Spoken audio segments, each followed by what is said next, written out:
Donc la déclaration du ministre de la Justice et par rapport à cette journée, nous avons comme invité sur ce journal, sur ce plateau, je vais dire, le ministre de la Justice chargé des droits humains, Mamat Amat Alabou. Monsieur le ministre, bonsoir et merci d'avoir accepté notre invitation.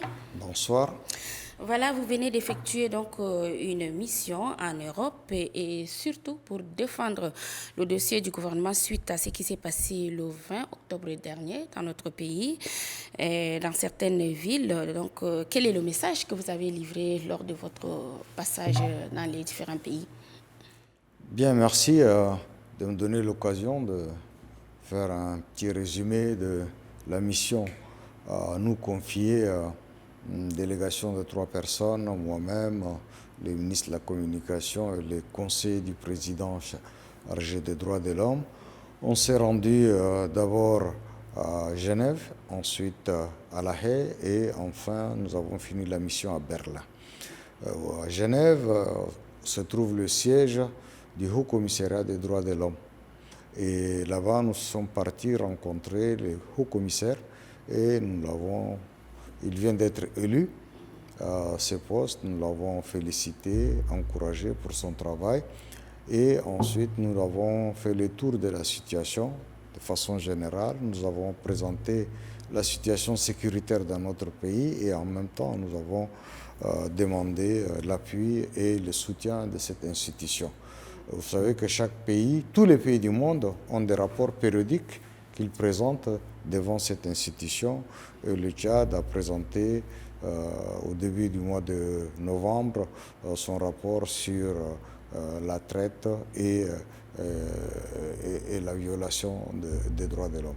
Et donc nous, on devait y être, mais il y a eu une panne d'avion ici en Djamena, on n'a pas pu s'y rendre et donc c'était l'occasion de repartir pour compléter le travail entamé par notre ambassadeur sur place.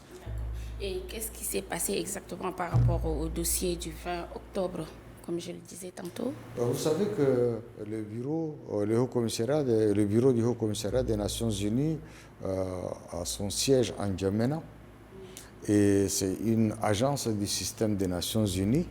Le gouvernement tchadien est membre du système des Nations Unies et le bureau qui est en Djamena est accrédité auprès du gouvernement. Donc il vient en appui aux actions du gouvernement. Mais donc nous avons présenté la situation tant judiciaire que sur le plan international. Vous êtes sans ignorer que le gouvernement a pris en toute conscience la responsabilité d'ouvrir une enquête internationale. Et donc les uns et les autres sont à notre disposition pour appuyer le gouvernement pour que cette enquête se passe très bien.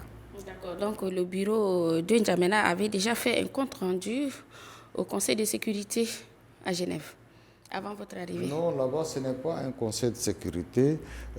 Il y a un bureau, c'est une agence du système des Nations Unies accréditée à N'Djamena qui travaille en partenariat et en appui au gouvernement tchadien. Et donc, toute agence du système des Nations Unies qui est dans un pays fait des rapports périodiques, mais qui n'ont rien à voir avec la situation du 20 octobre. La situation du 20 octobre, c'est juste une coïncidence. Donc, même s'il n'y a pas eu la situation du 20 octobre, ils devaient faire périodiquement leur rapport et leur travail. D'accord. Alors, nous allons revenir sur place ici à N'Djamena par rapport au transfert des prisonniers vers Korotoro. Certaines langues avancent que ce transfert est illégal parce qu'il est décidé par l'autorité administrative et non judiciaire. Que dites-vous par rapport à cela? Bon, c'est des choses mal placées, faites pour enfumer les uns et les autres et un peu troubler l'esprit des personnes mal avisées. Vous savez que au Tchad, nous avons 44 maisons d'arrêt. Les 44 maisons d'arrêt sont sous la responsabilité du ministère. Au ministère, nous avons une direction des établissements pénitentiaires qui gère toutes les maisons d'arrêt, les centres pénitentiaires. Au Tchad, nous avons 5 cours d'appel. La cour d'appel d'N'Djamena, de Mongo, d'Abéché, de Sar, de Mondou. Tout l'ensemble du territoire national est subdivisé entre ces 5 cours d'appel.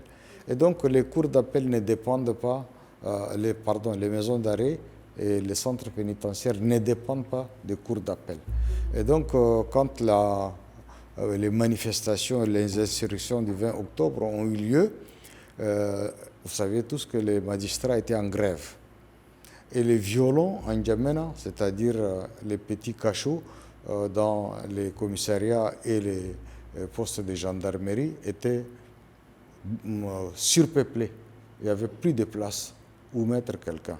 Et les insurgés étaient très nombreux, ceux qui ont été pris sur le terrain, une bonne partie en flagrant délit. Et donc, ils étaient très nombreux. On a dénombré plus de 600 personnes.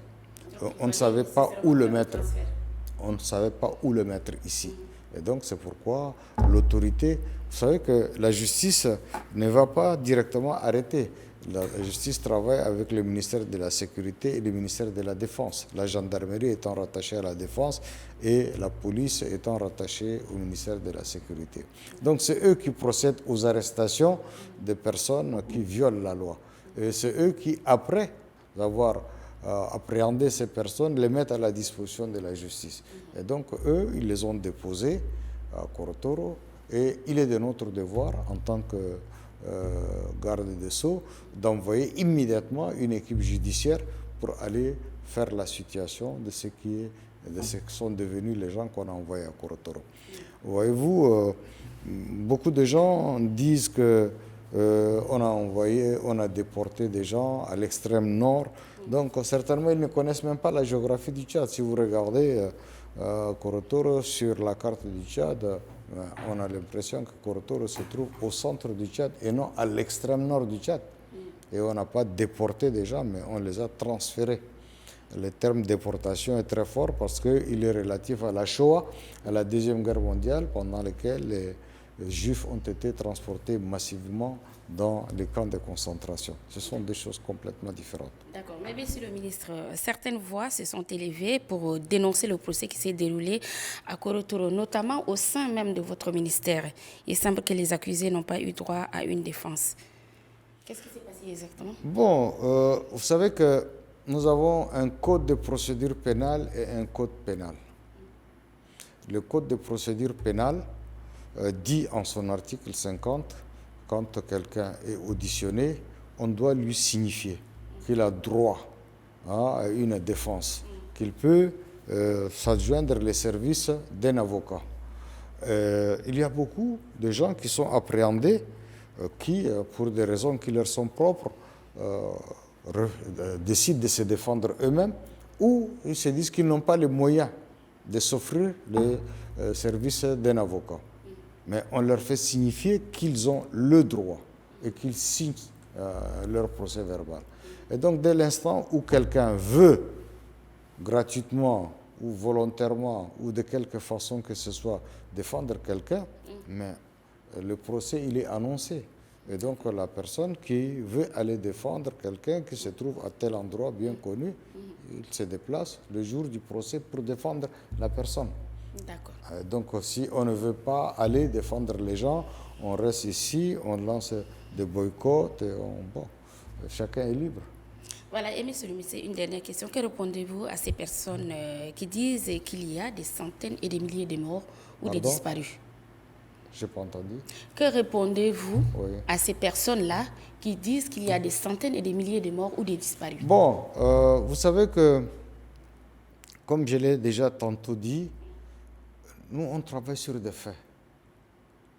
On ne travaille pas sur des déclarations d'intention.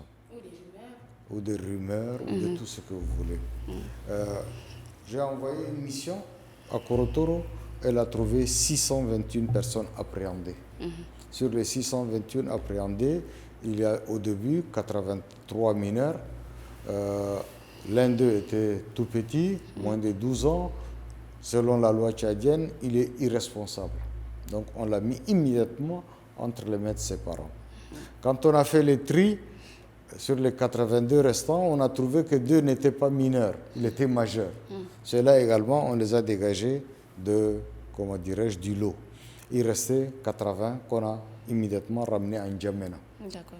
ramenés à N'Djamena, à la prison de haute sécurité de Klessim. Et donc, ils ont été, depuis Korotoro, confiés au juge des enfants.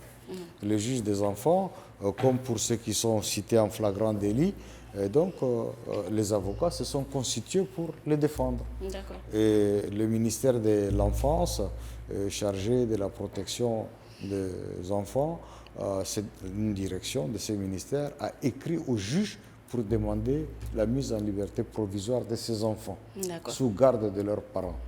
Et le juge les a suivis. Et hier, dans l'après-midi, tous ces enfants, 80 au total, ont été confiés à leurs parents. D'accord. En tant que ministre de la Justice, par rapport à cette situation, vous avez eu à faire un bilan. Et si on vous demandait de nous faire le bilan exact des arrestations, des morts et des disparus, que diriez-vous? Les morts, il y en a à peu près 50. Les gens qui ont été appréhendés, ils sont à peu près 621. Sur les 621, il y a un enfant mineur de moins de 12 ans qui a été mis entre les mains de ses parents. Les 80 autres viennent d'être mis en liberté.